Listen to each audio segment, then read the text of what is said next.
Eccoci qua ragazzi, bentornati sul canale, buon pomeriggio a tutti, benvenuti sul canale per chi passa per la prima volta sotto questo video e nel caso vi state iscrivendo o avete voglia di iscrivervi, fatelo pure attivando la campanella delle notifiche così restate aggiornati cronologicamente per quanto riguarda il caricamento di contenuti giorno dopo giorno sul canale stesso.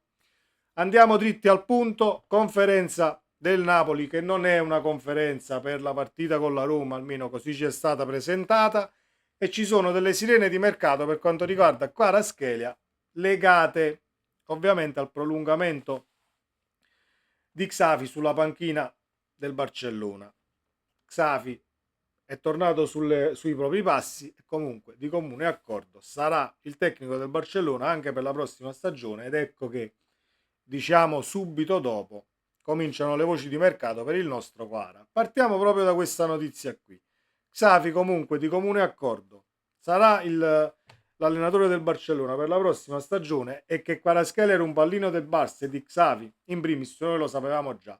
Ovviamente subito dopo rimbalza la notizia e sappiamo che Jugeli dovrebbe arrivare in Italia in questi giorni per discutere appunto il rinnovo o l'eventuale cessione, perché noi non dobbiamo nemmeno scartare questa ipotesi, visto il Napoli di quest'anno e viste le tante trasmissioni televisive di sedicenti giornalisti che inneggiano al cambiare tutti gli elementi della rosa, come se poi fosse semplice fare un mercato con 20 cessioni e 20 acquisti.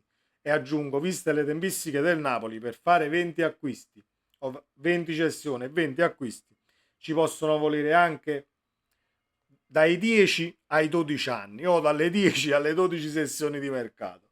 Quindi prima di sparare a zero e dire cazzate, pensateci un attimo. Piccola parentesi.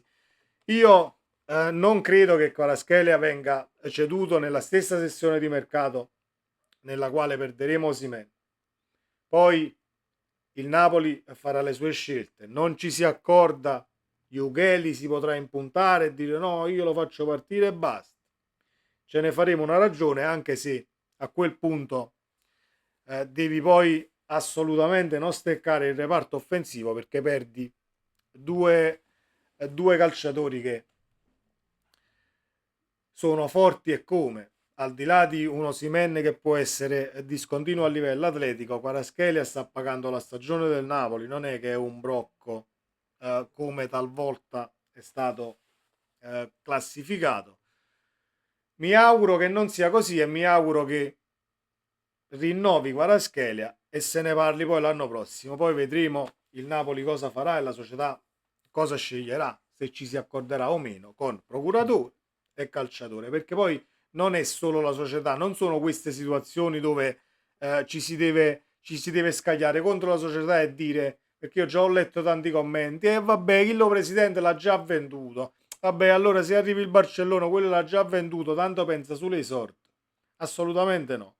Le trattative si fanno sempre in due e se non si trova l'accordo, ovviamente si va per la maggiore o lo cedi con l'offerta alla mano, ovviamente non è che lo metti sul mercato e poi vedi chi se lo viene a comprare. Quindi aspettiamo un attimo per questa situazione. C'è la conferenza stampa di Calzona presentata come non è questa la conferenza di Napoli-Roma, ma è una conferenza stampa richiesta dal mister. Noi, società Napoli, abbiamo avallato la richiesta e siamo qui, ovviamente, in questa conferenza stampa. Così è stata presentata e quindi non permettetevi di fare domande in base a Napoli-Roma perché non è questa la conferenza. Questo è il messaggio che è passato. Allora, io ho letto stranamente tanti commenti post conferenza stampa che sono anche diciamo compiaciuti per come è andata la conferenza stampa. Alla fine io non vedo niente di nuovo né tantomeno riesco a diciamo a percepire altri argomenti, altre situazioni, delucidazioni su alcuni fatti successi, anche perché le domande che vengono fatte al mister sono sempre le stesse e sono sempre, diciamo, accomodanti. avanti, ecco, mettiamolo così. Ecco perché mi è sembrata una conferenza quasi telefonata, è una sorta di facciamola perché ogni tanto dobbiamo dare una parvenza comunque di parlare alla stampa. Questa mi è sembrata a me la conferenza stampa, tant'è vero che prima di cominciare la conferenza viene spiegato che il Napoli sta gestendo queste cose prepartita per scendere sotto il numero delle 100 conferenze all'anno, perché sono tante, l'abbiamo già sentito mesi fa. Chi vi ascolta in Italia o all'estero addirittura può solamente percepire la grandissima figura di merda che fate nel, diciamo, nello spiegare queste situazioni, perché per quanto siete pagati siete tenuti, per rispetto nei confronti dei tifosi e dei giornalisti stessi che poi possano fare domande alla cazzo o meno, voi dovete portare rispetto sia alla stampa e sia ai tifosi che sono a casa, che vorrebbero saperne di più. Calzona ha spiegato, o meglio, io l'ho trovata quasi, non voglio essere, diciamo, cinico, e non voglio essere il tipo, tu ti stai scagliando contro a Calzona, assolutamente no. Però a me è sembrata più una conferenza nel dividere le colpe, chi di uno e chi dell'altro, che una conferenza per sapere perché e per come succedono determinate cose. Quindi questa è la mia personale opinione e vi aspetto qui sotto nei commenti per ovviamente condividere pensieri e fare una discussione costruttiva nella sezione qui sotto, come facciamo sempre. Non ho sentito nessun giornalista, a parte l'ultima domanda inerente al Napoli-Roma, dove poi Calzona a livello tattico dice anche dobbiamo stare attenti alle palle centrali. La Roma è la squadra che segna di più sulle palle inattive, si rende pericoloso sulle palle inattive, ma per vie centrali dobbiamo evitare la solita imbucata, perché comunque la prendiamo sempre e quindi dobbiamo stare molto attenti. Ma perché non arriva? Dico io, noi da quant'è che il Napoli non fa le conferenze? Saranno un paio di mesi, mo? Così a memoria.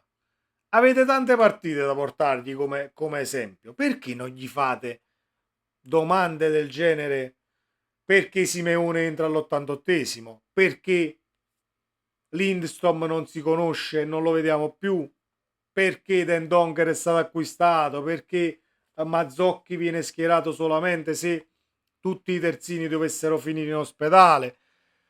Perché non si fanno mai tutti e cinque i cambi pur stando sotto? Perché contro l'Empoli sull'1-0 hai cambiato al 77esimo senza metterti con la doppia punta nel cercare di vincere la partita? Perché? Tutte domande che si potevano fare, si dovevano fare, perché poi non ci saranno più le occasioni, o meglio, il Napoli bisogna vedere quando, scusate, vi darà l'occasione di poter fare ulteriori domande in base a ciò che è stato, alle partite che sono state giocate e alla gestione dello stesso allenatore. Non è che dobbiamo essere accomodanti per forza. Qua nessuno sta dicendo che bisogna mettere l'allenatore sulla croce, però se andiamo, e non è assolutamente un elogio a Garzia, non lo prendete come un elogio a Garzia perché mi incazzo, però c'è una differenza sostanziale nel come ci si è posti nei confronti di Garzia, domande in conferenza, eccetera, sempre a stuzzicare, eccetera, eccetera, e perché a Calzona o allo stesso Mazzarri non venivano fatte determinate domande stuzzicanti, e non vengono fatte, perché ad oggi io volevo sapere perché Simeone non gioca. Sarebbe stata sicuramente molto più diciamo molto più intrigante l'argomento del sapere. È un gruppo che addirittura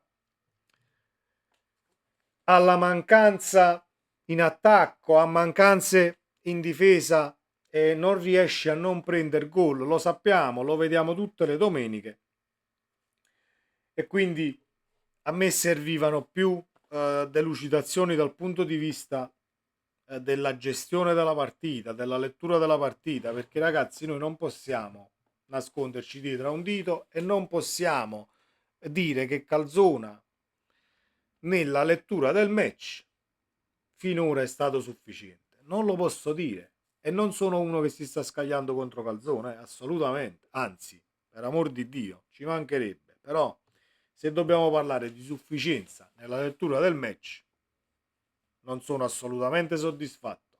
Non sono assolutamente soddisfatto. Poi, che tutte le situazioni ci siano intorno, il Napoli, il gruppo si è sfaldato, la società, nessuno ci mette la gamba, il compagno che non va, che Calzona l'ha sottolineata questa cosa, il compagno che perde palla e quando c'è unità e hai l'altro, diciamo il collega di reparto o chi per lui che si fa quei 20 metri e va a coprire quella situazione, se non lo fai c'è un gruppo comunque che va un po' in solitaria nei singoli elementi, lo sapevamo già. Io volevo sapere prettamente perché la gestione dei cambi come quando ce n'erano tre, che Calzona gestisce la partita, come quando i cambi possibili da fare erano tre. Adesso che ce ne sono 5 e tu sei 1-0 sotto contro l'Empoli, hai fatto entrare Mazzocchi perché hai letto la situazione, è nata. Anzi, non hai letto la situazione perché poi abbiamo saputo che Nathan è stato sostituito dalla squadra praticamente.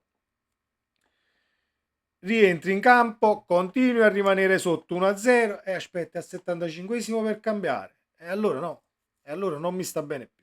E certo che non mi sta bene, perché con un po' di intraprendenza e con, diciamo, il voler cambiare questo modulo a partite in corso, ti potrebbe portare qualche punto in più per le, diciamo, per le risorse tecniche che hai anche in panchina. Poi, se vogliamo fare i cambi sempre ruolo su ruolo, allora non arrivi mai da nessuna parte, perché se ti hanno preso le misure per come stai giocando fino al 77esimo, non è che togli a Quara e metti a Raspadori o chi per lui o Pinco Pallino, non è che la squadra avversaria ti viene a prendere diversamente, tu hai cambiato solo eh, un attaccante esterno per un attaccante esterno, quindi dal punto di vista tattico l'avversario non deve cambiare niente. Va bene che sono forze fresche contro un calciatore che ha giocato 70 minuti e siamo d'accordo, ma di Diego ce n'è uno,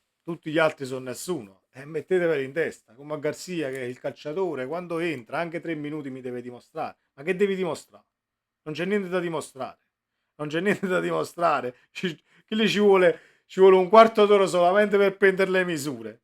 Anche se sei un grandissimo calciatore, ma quale volete dimostrare in 3 minuti? È da ridere, è una stagione del Napoli da ridere e ovviamente dopo, almeno parlo per me, dopo le incazzature e le tanti notti insonni, sto cercando di rimanere calmo e ovviamente mi irrito e mi incazzo, ma non come facevo qualche mese fa perché la situazione è molto chiara. Deve finire questa stagione e bisogna assolutamente non steccare l'allenatore perché diventa fondamentale il click mentale che deve scattare dall'inizio, dai ritiri fino all'inizio del prossimo campionato. Quindi, caro Napoli, non ci deludere assolutamente per quanto riguarda l'anno prossimo. Poi che la Roma abbia vinto ieri sera contro l'Udinese, eh, sicuramente sarebbe stato diverso un punto che tre, ma noi non siamo in grado di vincerle tutte e cinque fino a fine anno, mettiamocelo in testa, quindi ben venga una conference oppure sai con un cambio di direzione improvviso e inaspettato al limite riesce a strappare un'Europa League, non lo so, io mi accontenterei della conference vista la stagione che abbiamo giocato. Questo era quanto, fatemi sapere cosa ne pensate qui sotto nei commenti, ragazzi, ci vediamo nel prossimo video, sempre Forza Napoli, ciao!